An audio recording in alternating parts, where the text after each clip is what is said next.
Hola a todos, buenas noches, bienvenidos al extremo occidente, Santiago de Chile, con el paraguas teórico de la Asociación de Almadaesa, Escuela Tradicional de Taekwondo, y el apoyo técnico de Open Gato. Hoy día vamos a hacer unos pequeños comentarios dándole un enfoque psicológico a nuestra visión de las artes marciales. Nosotros habíamos conversado, ¿no es cierto?, del historiador Arnold Toynbee y su teoría de las 5 civilizaciones que funcionan actualmente en la humanidad. Hablamos también del aspecto histórico, ¿no es cierto?, cómo se van reconociendo las artes marciales en las distintas civilizaciones de la humanidad, no solo en el tiempo, sino que en la actualidad también. Y reconocíamos también personajes que expresaban el espíritu heroico de las naciones y de las civilizaciones, ¿no es cierto?, en las cuales les tocaba convivir o les tocaba comprometerse, ¿ya?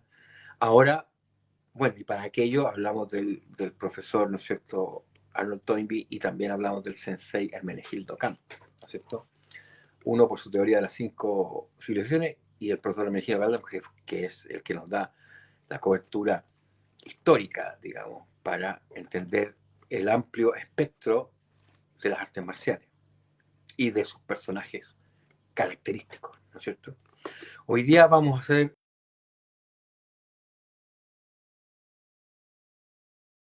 una escuela de psicología llamada la escuela analítica. Y él tiene ciertas teorías que se adaptan muy bien a lo que nosotros entendemos por artes marciales internas o por artes marciales, ¿no es cierto?, más profundas, más filosóficas. El doctor Jung tenía primero la teoría del inconsciente colectivo, ¿no es cierto? Existiría un inconsciente colectivo de la humanidad donde circulan ciertas ideas fuerza que él llamó arquetipos. Hay muchos tipos de arquetipos, ¿no es cierto?, que generan conductas particulares, ¿no es cierto?, en el ser humano, pero nosotros nos vamos a basar en una en particular, ¿no es cierto?, que es el arquetipo del guerrero. El arquetipo del guerrero se expresa, ¿no es cierto?, a través de este inconsciente colectivo, pero se canaliza a través del inconsciente individual, ¿no es cierto? Aquellas personas que tienen ese carácter, ¿no es cierto?, resiliente y aguerrido, canalizan de alguna manera este espíritu guerrero, esta idea de lo que es el guerrero, el arquetipo del guerrero. Pero para Carl Gustav Jung, el arquetipo del guerrero tiene una misión, por decirlo así, particular, que es comenzar o introducirse en el camino del héroe.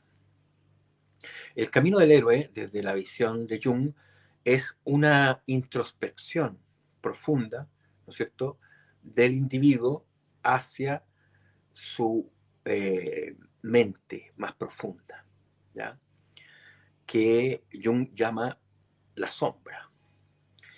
La sombra, que es como una especie de baúl donde guardamos nuestras frustraciones, nuestros defectos, nuestras angustias, nuestras malas experiencias, tanto infantiles como adultas, aquellas cosas que queremos ocultar y queremos olvidar. Pero también en este baúl llamado la sombra se encuentran también ciertos aspectos positivos que no hemos valorado lo suficiente o que por las circunstancias de la experiencia de la vida hemos rechazado, pero que también tienen un potencial, como el potencial, como la sensibilidad artística o la sensibilidad filosófica o espiritual que en algún momento fue negado por las experiencias personales, ¿no es cierto?, que a cada uno le tocó vivir. Entonces, existen en este baúl de los recuerdos, digamos, olvidados, distintos elementos, pero que son constitutivos de la personalidad humana.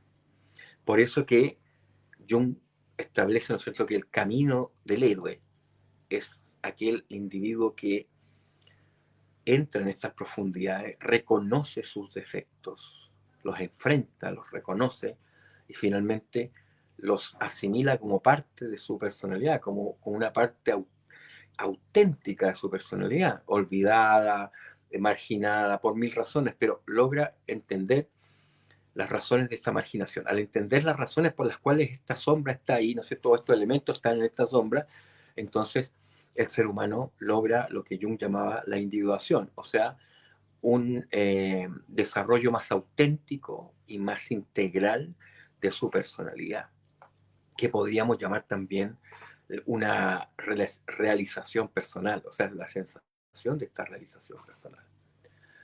Para este viaje del héroe, ¿no es cierto?, esta introspección profunda, el individuo tiene, el guerrero, el individuo tiene que también apoyarse en ciertos elementos, ¿no es cierto?, o reconocer ciertos elementos, como la persona o la personalidad, ¿no es cierto?, que es la forma en que nosotros nos mostramos hacia el mundo, pero que no es nuestra forma más auténtica, ¿no es cierto?, nuestro yo profundo, nuestro ser profundo, tiene sus propias características, y nosotros, al enfrentar el mundo, ¿no es cierto?, presentamos distintas facetas, distintas caras, pero que en el fondo son eso, caras, ¿ah?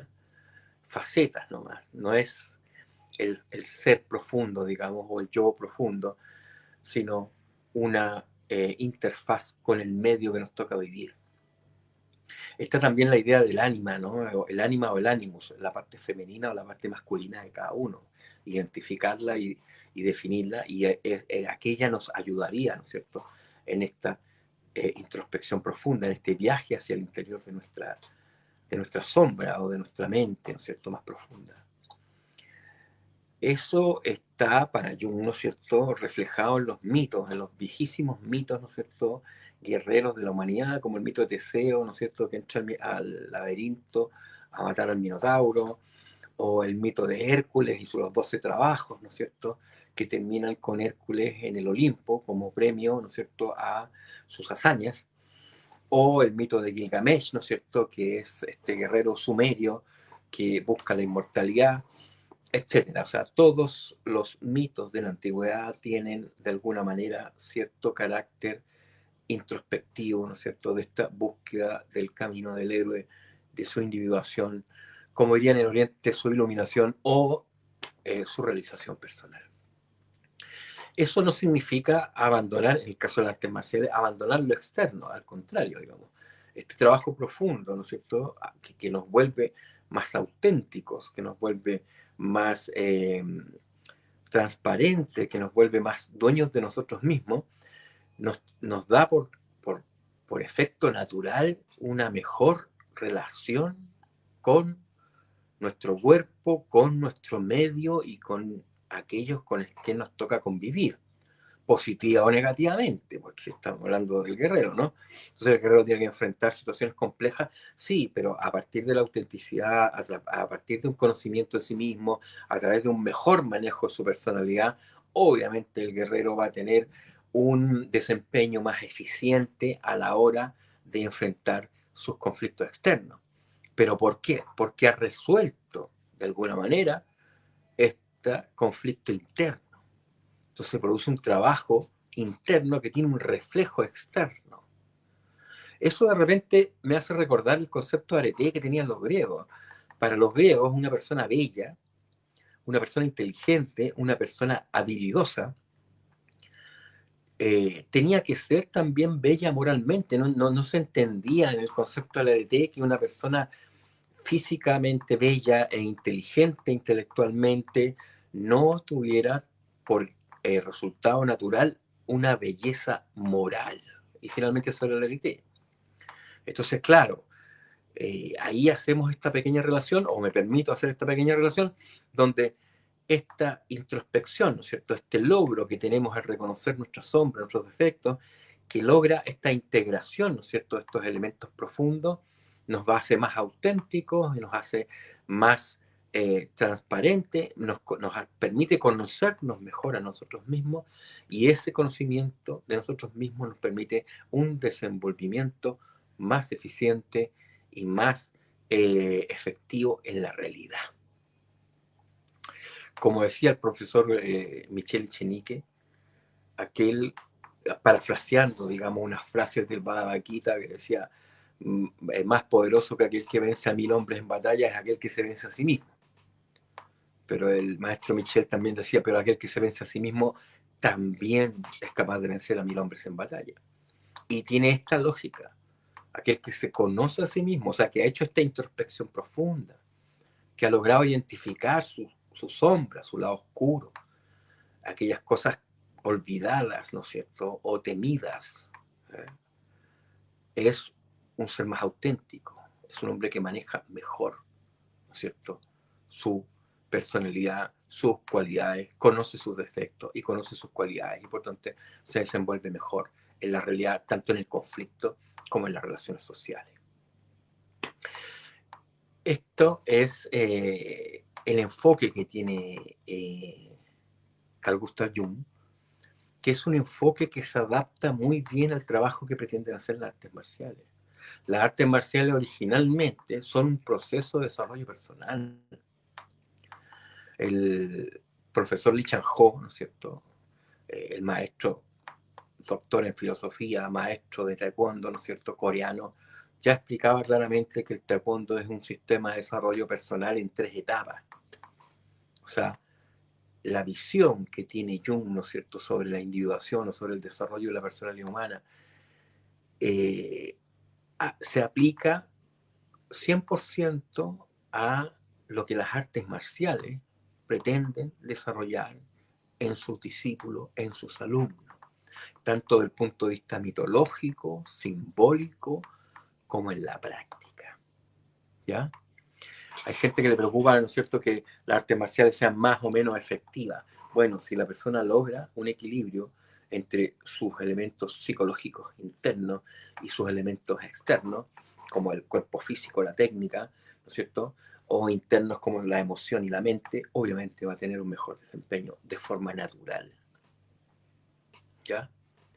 Entonces, dejamos hasta aquí este pequeño comentario sobre las ideas del profesor Carl Gustav Jung, ¿no es cierto?, haciendo la relación, insistiendo en la relación muy cercana que tiene este proceso psicológico que el doctor Jung llama arquetipo del guerrero y camino del héroe, ¿no es cierto?, camino hacia la realización personal, con el desarrollo universal de las artes marciales y los guerreros que han representado el espíritu heroico en todas partes del mundo, como conversamos en algún momento, ¿no es cierto?, a propósito de la historia de las artes marciales. Dejamos hasta aquí entonces este pequeño comentario dedicado a Rodrigo Elguín y Raúl Bustamante, y me despido desde el extremo occidente, Santiago de Chile, bajo el paraguas teórico de la Asociación Dalmadaesa, Escuela Tradicional de Taekwondo, y el apoyo técnico de Open Gato. Muchas gracias y nos vemos la próxima vez.